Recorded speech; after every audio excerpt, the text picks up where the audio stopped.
그러다 보니까 경기가 급진전되고 있는 상황이다. 산업별로, 개인별로 현격한 차이를 보이기 시작했습니다. 돈이 되는 정보만 골라드립니다. 박정호의 머니픽입니다. 쏟아지는 경제 뉴스 속에서 돈이 되는 정보만 골라드립니다. 박정호의 머니픽입니다. 첫 번째 주제입니다. 바로 미국 연준의 FOMC 회의 결과입니다. 연준에선 기준금리 기조를 동결로 결정했습니다. 이번 주에 있었던 FOMC 연준회의 결과가 우리나라에도 주는 시사점이 굉장히 크다고 할 수가 있는데요. 연준 위원으로 활동하고 있는 19명의 미국 연준 위원들의 의견이 요즘은 그야말로 박빙으로 갈려가기 시작했습니다. 한쪽에서는 지금의 기준금리 기조가 너무 높으니 금리 인하 시점을 조기에 도입해야 된다는 의견이 한 축을 이루고 있고요. 아니다, 금리를 낮출 수 있는 요인은 없다, 이렇게 판단하는 한 축이 있습니다. 미국 연준 위원들은 어떻게 똑같은 미국 경제 상황을 두고 이렇게 다른 견해를 제시하게 된 걸까요? 저는 그 이유를 평균의 함정이라는 말로 표현해 보고 싶은데요. 미국의 경기 상황이요, 지금 도시별로, 산업별로, 개인별로 현격한 차이를 보이기 시작했습니다.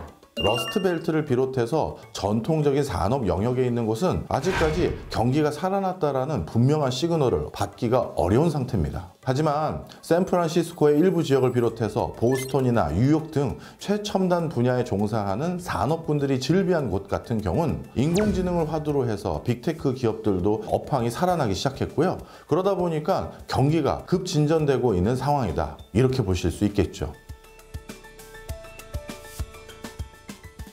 자, 그렇다면 미국 연준 위원들은 이 엇갈린 템포 중에 어느 장단에 박자를 맞춰야 될까요?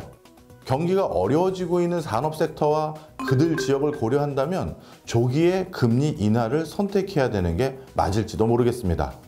하지만 빅테크를 중심으로 해서 인공지능 테마가 나날이 각광받고 있는 시점에서 과열되고 있는 산업 섹터를 생각한다면 지금 금리를 인하하는 것은 너무 성급한 조치가 아닐까, 이렇게 생각하는 연준 위원도 있는 것이죠.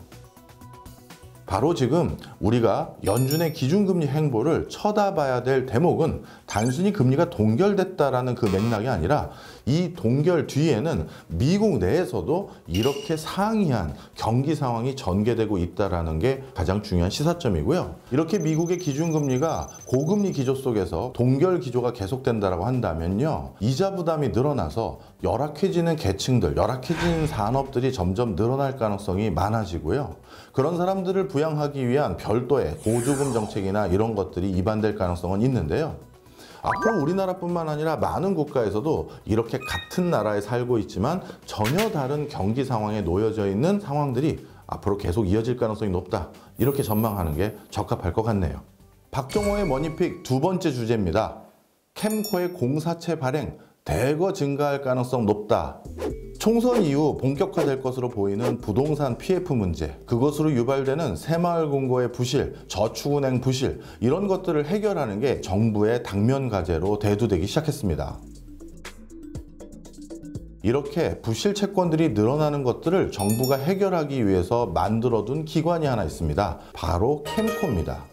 자산관리공사는 시중에 있는 부실 채권을 매입해서 시장을 건전하게 되돌리는 역할을 수행하기 위한 공기업입니다.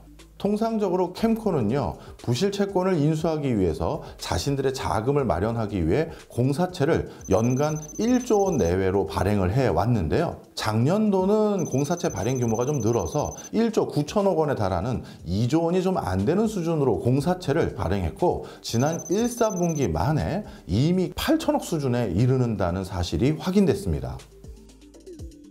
그런데요, 캠코와 같은 정부기관에서 공사채를 발행할 경우 신용 등급이 트리플 A이기 때문에 가장 안전도가 높은 채권이 발행되는 것이고요. 그런 채권이 일순간 대거 발행될 경우 시중의 유동자금들은 바로 이런 공사채에 많은 쏠림 현상이 유발될 수밖에 없을 겁니다.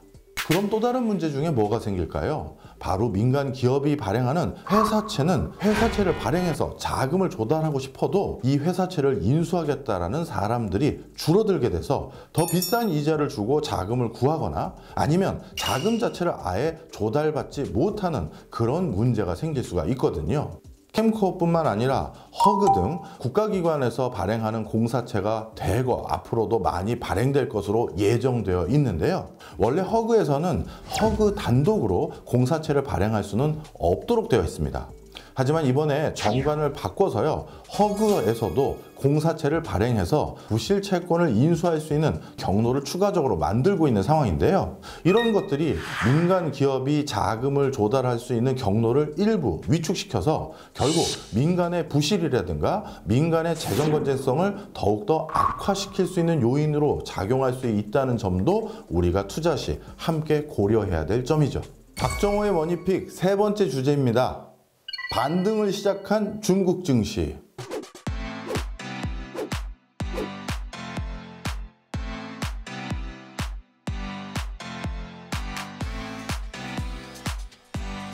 요즘 가장 눈에 띄는 기사 중에 중국 증시가 다시 반등했다는 소식들이 많았습니다. 중국은 이번에 경제 체질을 개선하기 위해서 부동산 시장에 칼을 들이대기 시작했고요.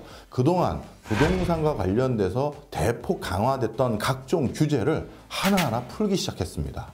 예전 집을 가지고 있는 사람들이 새로운 집으로 바꿀 때 그런 것들을 원활하게 신규 취득할 수 있는 기회를 제공해 주기 시작했고요. 부동산과 관련된 다양한 대출 규제라든가 다주택자를 옥죄는 여러 규제들을 대폭 완화하기 시작했는데요.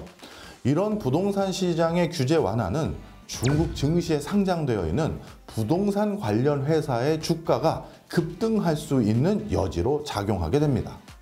또 한 가지 중국 증시를 반등시킨 요인이 있습니다. 신국구조라는 것인데요. 국구조라고 하면 중국 정부 차원에서 중국 증시를 부양하기 위한 각종 부양 정책들을 지칭하는 것입니다. 최근 중국 정부가 꺼져만 가는 중국 본토 주식시장과 홍콩 증시시장을 부양하기 위해서 불확실성을 제거할 뿐만 아니라 중국 증시에 새로운 유동자금이 흘러갈 수 있는 많은 정책들을 제시하게 됩니다. 이런 정책들로 인해서요, 중국 내부에 있는 유유자금도 중국 증시로 다시 돌아서기 시작했고요. 무엇보다 주목해야 될 것은 최근 들어서 연일 계속되는 외국 자금의 중국 증시로의 환류가 주목되는 부분입니다. 이 부분은 두 가지로 해석할 수 있는데요. 중국 정부 스스로가 경기 부양 정책을 선택했다라는 그 기조를 확인한 그 많은 수많은 외국 자금들이 중국 증시에 눈을 돌리기 시작했다라는 게 하나가 있고요. 또 다른 요소로는 이미 너무 많은 자금이 아시아 시장 중에 인도와 일본에 선투자되어 있는 상황에서 추가적인 자금을 인도와 일본에 투자하기에는 버거움이 있었겠죠. 이런 과정에서 일부 외국 자금들이 분산 투자의 목적 아래 중국 증시를 선택하게 됐고, 그런 자금들의 흐름이 연일 이어지다 보니까 중국 증시가 이렇게 반등하는 움직임이 생겨나고 있다, 이렇게 해석하고 있습니다. 그렇다면 투자하시는 분들이 궁금할 점은 앞으로 이런 증시의 흐름 계속될 수 있을까요? 교수님, 지금 중국 기업들의 실적은 연일 악화된다고 들었는데요. 예, 맞습니다. 기업들이 보이는 성적표는 계속 악화되는 기조가 연일 이어질 가능성이 높아 보이고 있고요. 아직까지 개별적인 회사의 실질적인 성과는 낮은 게 사실이니까 특정 회사들을 개별적으로 담기보다는 전반적인 증시 분위기에 투자하는 것에 관심을 두시길 바랍니다. 오늘의 머니픽은 여기까지입니다.